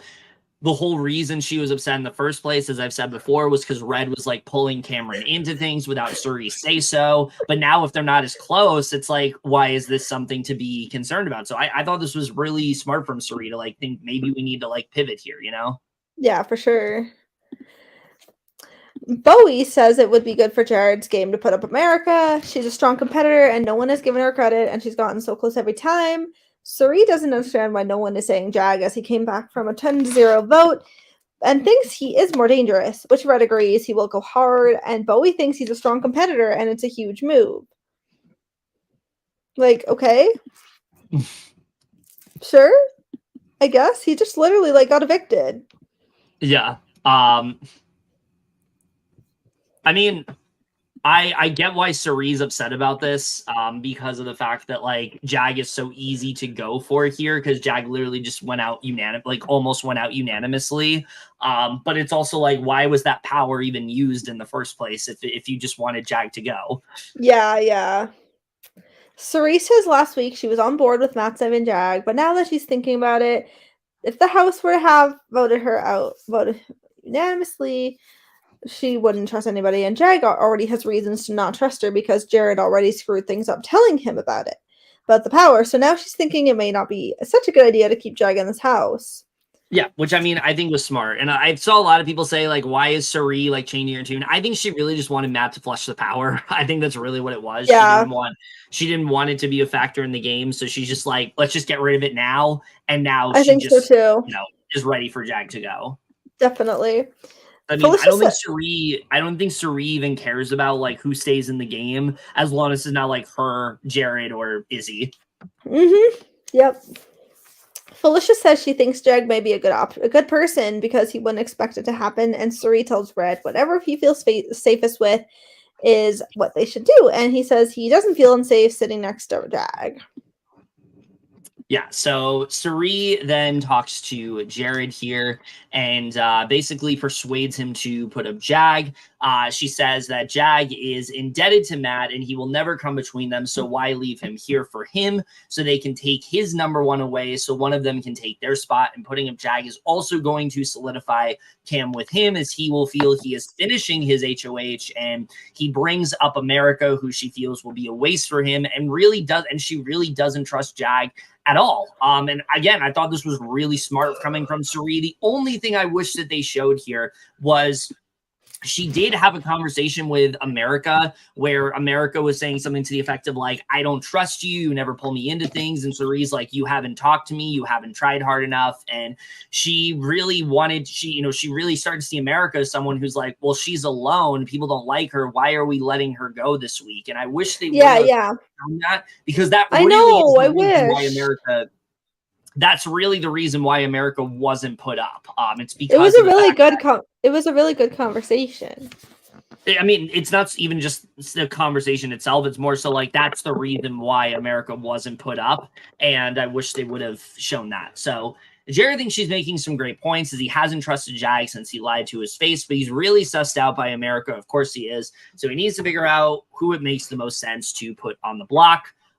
So the 7 deadly sins then have their first official meeting, and this is such a funny scene. Jag says that he wants to get everyone together and make sure everyone knows. That was funny. Yeah, he wants to make sure everyone knows he's 100% with them and that this is his squad. Jared brings up how he needs to make nominations tomorrow, and Matt then asks what the best option is that they're going to do that doesn't hurt their group. Jared says he doesn't trust America at all, and Izzy brings up the possibility of just putting America up to scare her, but to keep her in the house. Jag says that they could send her out, and he doesn't think anyone will feel any type of way except Cory. And I don't know why Jag is so okay with America going when America has said nothing but great things about him, but okay. I know. Again, just so bad. And then Blue does probably the most boneheaded thing that she has done in this game. Literally. Blue is such a bad player, and this is the moment that really shows that. Basically, she literally mentions so they're talking about nominations and things like that, possibilities for replacement, and she literally brings up Jag as an option voluntarily. Like he's supposed to be her closest ally and her best friend. The person that she literally said she trusts more than anybody else in the house, she now literally wants to put up as a pawn. So, like, come on. That makes no sense. Like, what is her, like, she's literally, like, brainless here. I generally would not put it past Blue to win HOH and put up Jag. I would not put it past her at this point. But I also I mean, obviously I would love a Jag HOH, but I feel like he would also probably make a bad move too. Oh yeah, no, I think he'd also do something. I think he put up like a Bowie in America, which would be bad for him. I do see him, like, I do want to see him win HOH though, just because it'd be spicy to scare people. It would be, but he also said recently that he put up Bowie in America if he was HOH. So, like come on. Like, I think those are the two people who would not put him up. Those are literally the only two people that wouldn't, yeah. So she thinks it's a good idea because Jared will have the least amount of blood on his hands.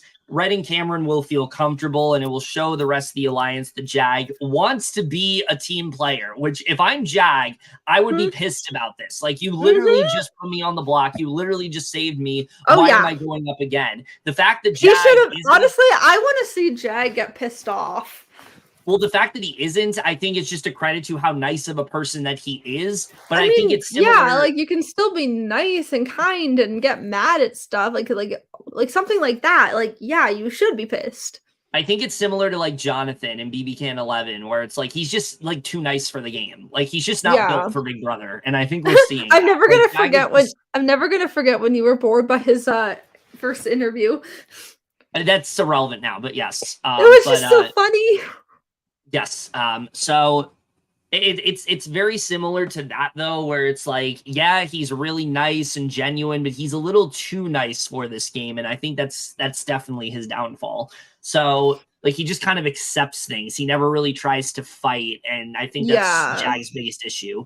So definitely. Jag doesn't want to be a pawn, and especially because Jag says he doesn't want to be a pawn in any way, but Felicia thinks would be a good idea. Cirie says it would throw everyone off their scent, thinking they wouldn't be working with Jag again. So Cirie doesn't think Blue realizes that this idea of hers literally just sealed her best friend's fates.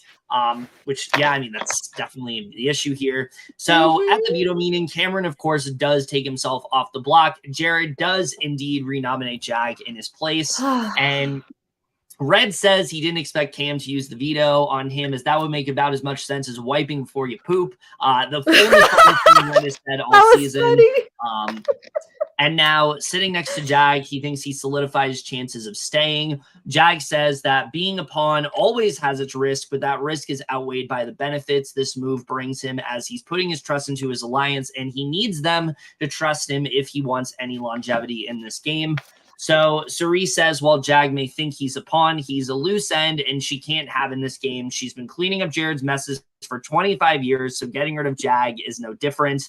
Which, I mean, I get why Cirie wants Jag out. Jag knows information that he shouldn't know. She wants that out. She doesn't want that to come back to haunt her. Like, I totally get this. And I do love that she says that she's cleaning up Jared's mess. Because, I mean, yeah, that's literally what she's been doing this entire game. She needs to, like, get her son.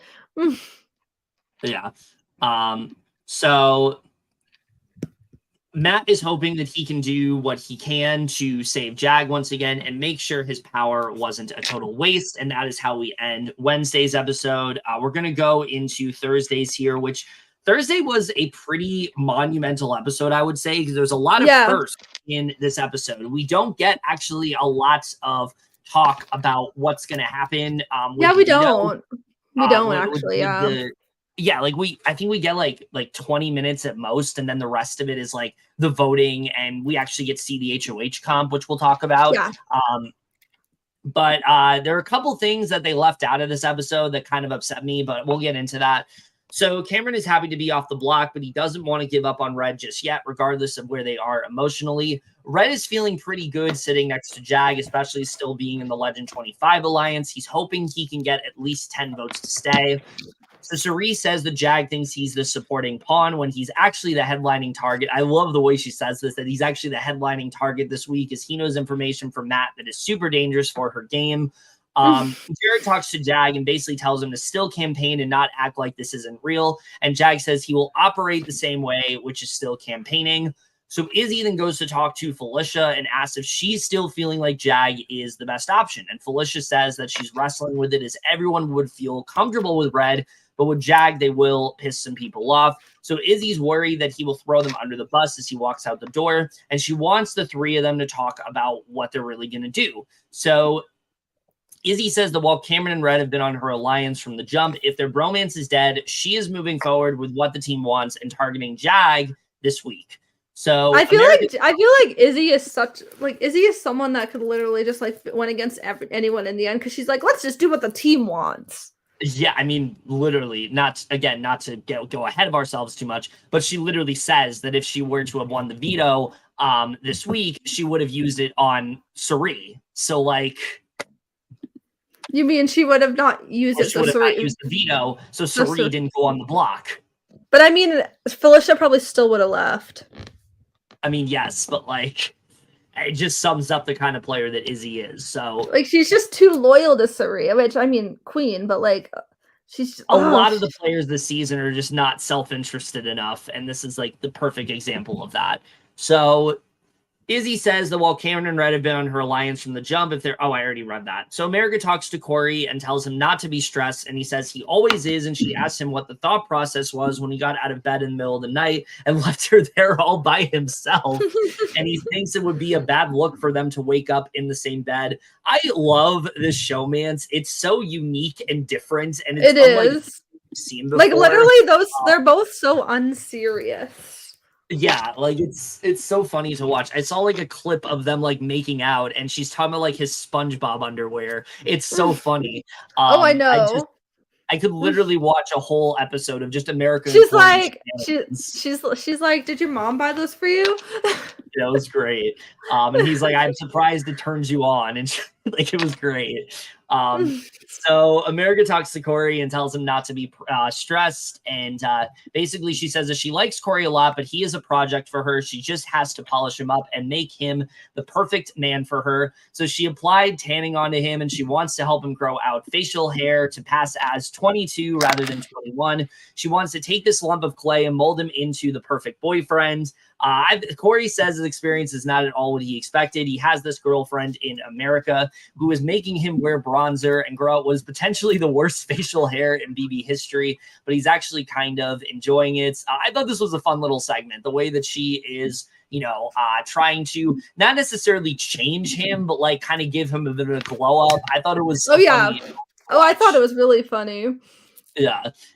So, sir, and Cory definitely, like, out of everyone, he is the one that has changed the most in that house. Like, Oh, look at definitely. Cory week 1. Look at him now with like the mustache and like the chin strap. He looks literally like a different person.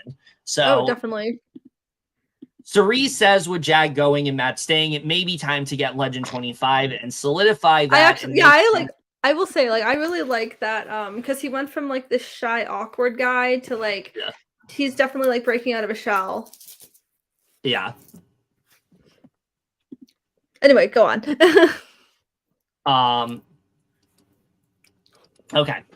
So basically, Cirie says that with Jag going and Matt staying, it may be time to get Legend 25 back together and solidify that and make Cameron and Red feel good. Which, again, the fact they haven't even had a meeting up to this point, that alone should show Cameron and Red that, like, maybe this isn't legit, but they don't clearly have the thing. They don't have that, that level of thinking to really believe that. So Cirie basically tells them that they all need to stick together and get things back on track, and they just fully buy into this. And I'm sorry, They're so bad. Cirie is talking here is such bullshit. I would not believe this for a second. The way she's like, all need to stay on the same track. We're a family. We need to stick together. Oh my God.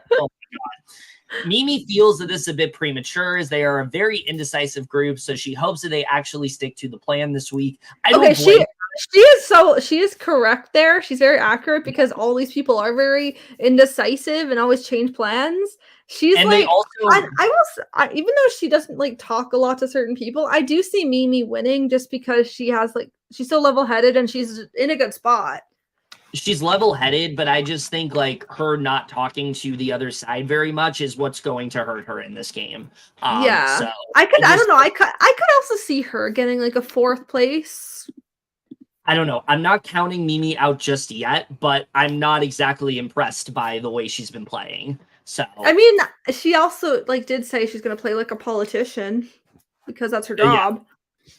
Yeah, but I think the downside of that is it's a little too one-sided where like she trusts one side, but they don't trust and like her. Yeah. She definitely just needs to like start talking more and like working with people. Because remember, what happened to the Her in America deal? Yeah, I mean that's another thing that like really could have been great, and that's another example of like nobody wanting to include America in things. Like that's something that she should have maybe seen as like, okay, this is another pathway for me to go, and it didn't go anywhere. So I remember there was like a conversation. Now Mimi just talks to America about her and Cory's like sex life. The only, make out life. But I remember I think the only like there was this conversation where like her and Cory were talking about how messy they are or something like that. Yeah. It was great. Oh yeah, so good. So Felicia talks with Mimi and says that she hopes they actually stick to the plan this week. And Felicia basically and she says she hopes that they didn't all just go too far on that one, as they don't want Cameron and Red reuniting back together. And she's very concerned it's going to encourage the two of them to be brought back together, which would bring a firestorm on their hands. Mimi says it's always a concern they have the possibility of rekindling. Mimi says that this was her concern from the beginning, and she thinks it's naive of everyone to think that they aren't considering the possibility of Red and Cameron mending their differences, as men tend to do that quite often. So she doesn't know why they don't expect it.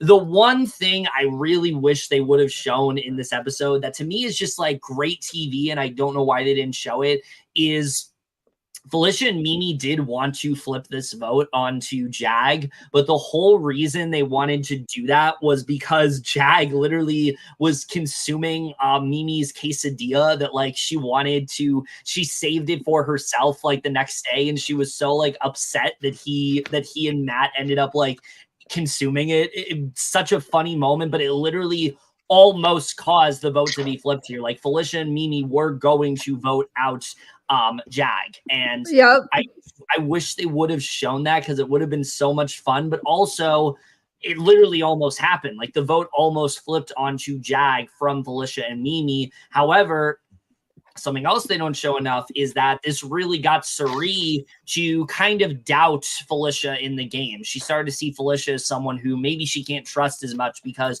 she is willing to go rogue. She keeps ratting things out. And I just wish they would have shown that more. Like Felicia and Mimi are really becoming this strong duo at this point, kind of veering away from Cirie. And we really just didn't get to see that enough, I think, in from an episode perspective. Yeah. Exactly. Like, I wish they got to show that because that's very important. Yeah. Especially considering what's happening this week. It's very important. Definitely. Everyone is celebrating Red's birthday, putting up streamers, wearing party hats, and giving him breakfast in bed, making sure he feels the love today, which was, like, wholesome. Like, at least he had something, like, to look forward to before the eviction. Yeah. Jared asks Red how he's thinking about Thursday, and he says he can't understand Cam, and Jared says the more he stays, the more he gets crazier and the more chaos he causes, and Red says he's telling everyone he never said anything against him, and Jared says he knows what he said, and Red says it doesn't make any sense to him. He tells him he wants to have a sit down with him after Thursday and work things out just to be certain about what's been said, just as a clarification. Jared can't believe this, as Red was sitting pretty and now is jeopardizing his chances of staying and is making him feel uneasy, as him rekindling with Cameron is the most dangerous thing that could happen to him. And here is the thing. Red wanting to work on this with Cameron, great. Should have done that from the beginning. Yeah, it's like too late. Why are you telling Jared this? Why are you telling Jared? He's the last person you should be telling, and it's too late. Yeah, literally, like, you could have done this, like, before the veto happened, and you didn't. But the other thing Red doesn't realize here is that the whole reason that he wasn't going to go was because of the fact that he was so against Cameron and wasn't going to come back together. But now that he's, like, willing to do so, he's literally ruining his chances of staying. So, it's so bad. Red is such a flop. I can't. He's so bad.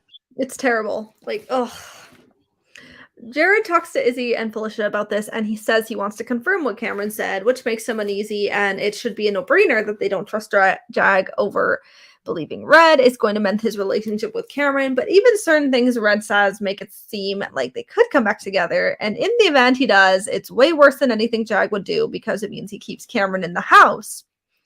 Felicia says if for some reason that were to happen, they should stick with their initial instinct, knowing what the plan was for one of them, Cameron or Red, to go, and they now are letting both of them come off the block. Yeah, I mean, she's right. That's exactly what they agreed to, and now it's like, well, now we're letting both of them stay. Felicia talks to Cirie about how dangerous it may be keeping Red around, and though they said Jag is a threat because of his relationships, she thinks their longevity is better with Jag remaining in the house than with Red or Cameron. And then Cirie is conflicted over who would be more dangerous to keep around.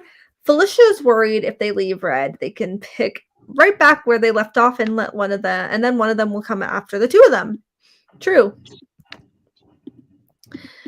And then Cirie feels there are so many repercussions either way they go. Either way, an alliance will be ended and then will be a mess, and only one she will have to clean up. Yep. All right, and then it is time for the live eviction, which Kevin's gonna talk about. Sorry, I was paying attention to this comp I'm in for this game. All good. Shit, yeah. Yeah, so it's time for the live eviction.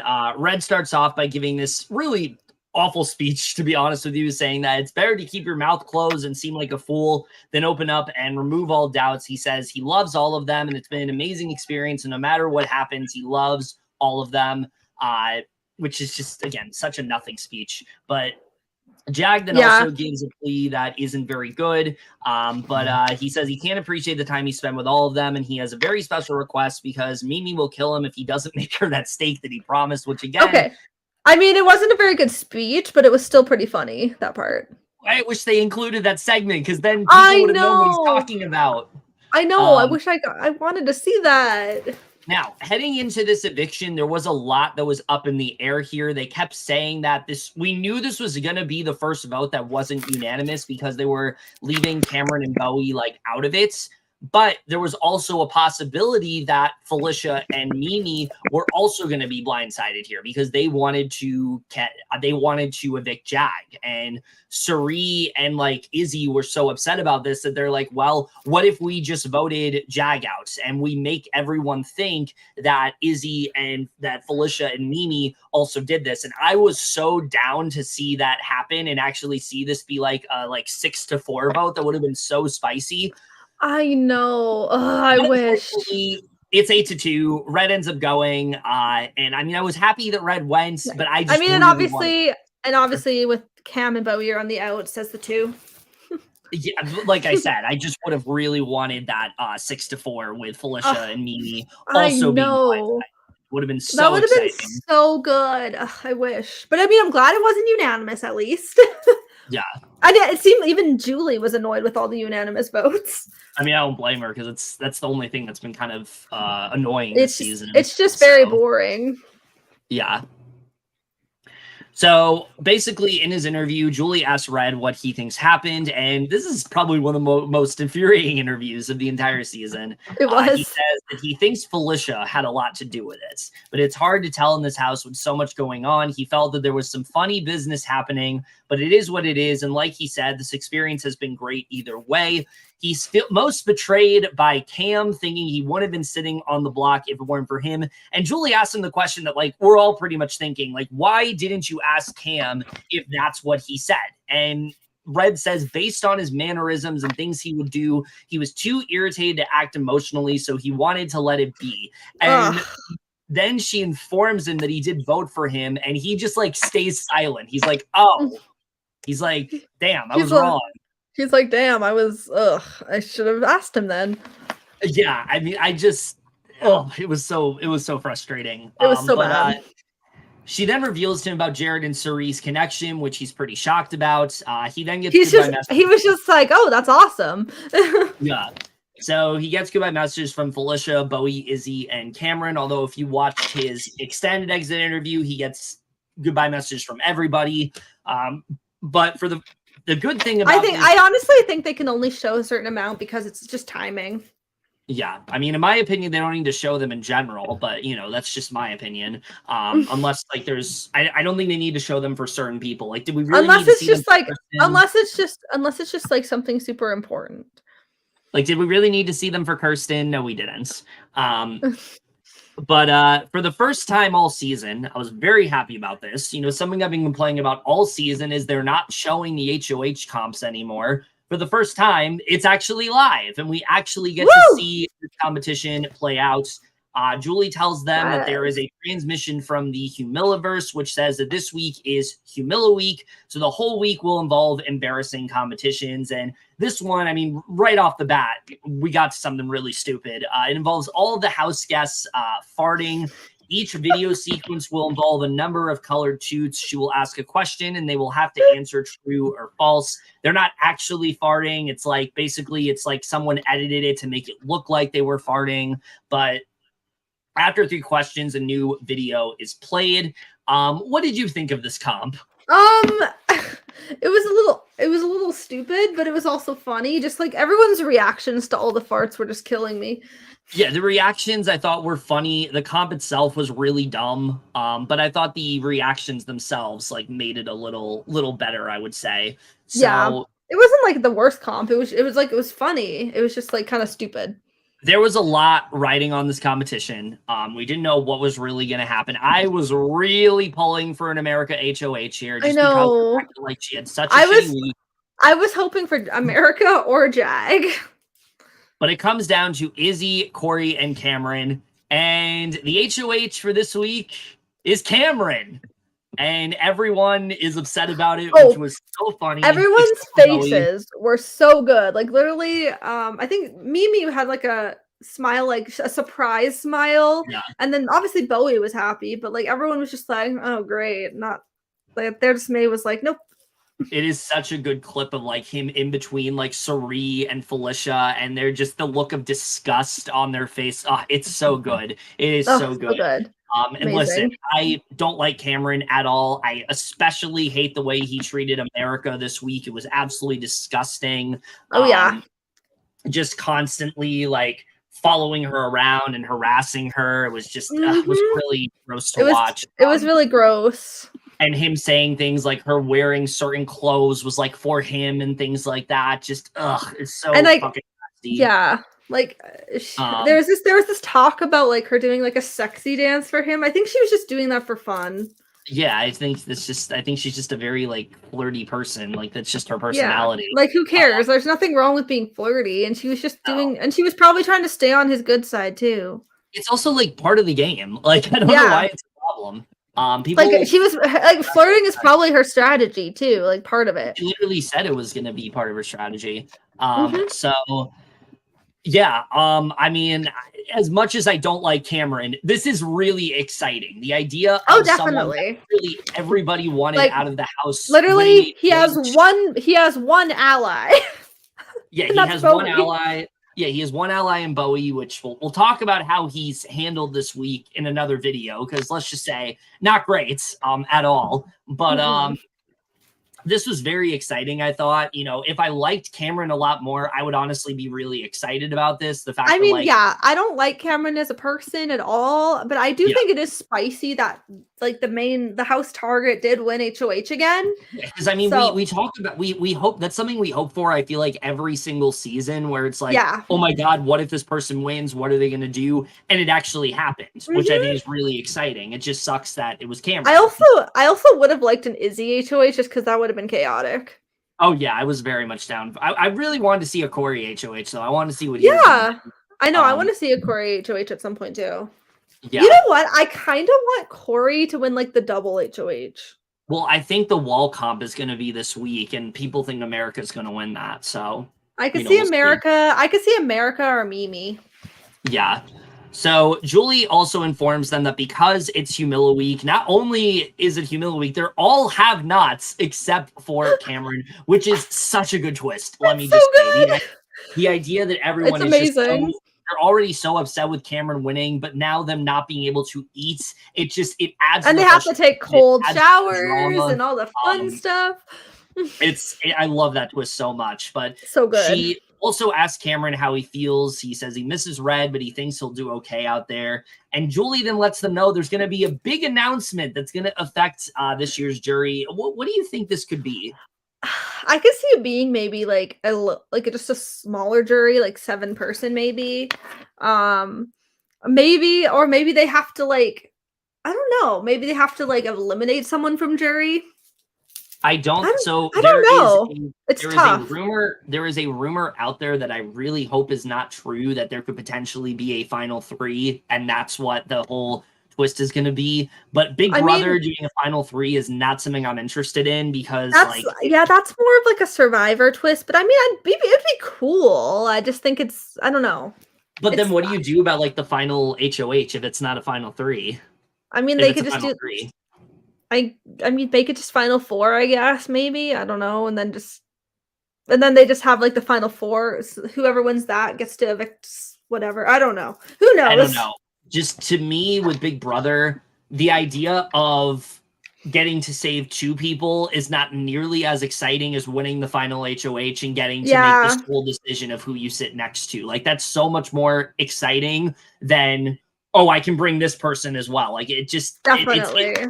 It kind of is like, you know how Celebrity Big Brother does it, where like they get to 5 and then they evict 2 more people. It kind of reminds me of that. Like, for the same reason I don't like that format, like for the finale, it's why I don't like this either. I just don't think it's very exciting. Unless they like really have a cool twist for it. I don't know how it would do. Like, it's hard to say how a final 3 would be in Big Brother. I don't think the jury is starting this week because they're literally at 12, and it would be an even number, which is like not great. That wouldn't make sense. So. Yeah, I can see it's either starting at maybe 11 or it's just going to be starting at like 7 or 9. Yeah, I don't know. I think there's a couple possibilities. We'll really just have to see. I'm expecting this to be terrible because it's Big Brother, but we'll see what happens. Yeah, there's very little twists that we actually like. Yeah, I mean, literally the twists that we liked last week, I would now say was basically a waste. We could talk about something that happened, because now that we finished talking about those this week, I did just send you a video that a little bit ago that one thing about a little spoiler going in like for a live feed update is Cameron now knows that Jared has been playing him. Oh, he figured it out? And Cameron is spitting facts. It looks like he's talking to Jag. Okay. So I mean that's spicy. I can definitely see Jared maybe getting targeted soon. I mean, he should have put him up from the beginning this week, but yeah. Mm-hmm.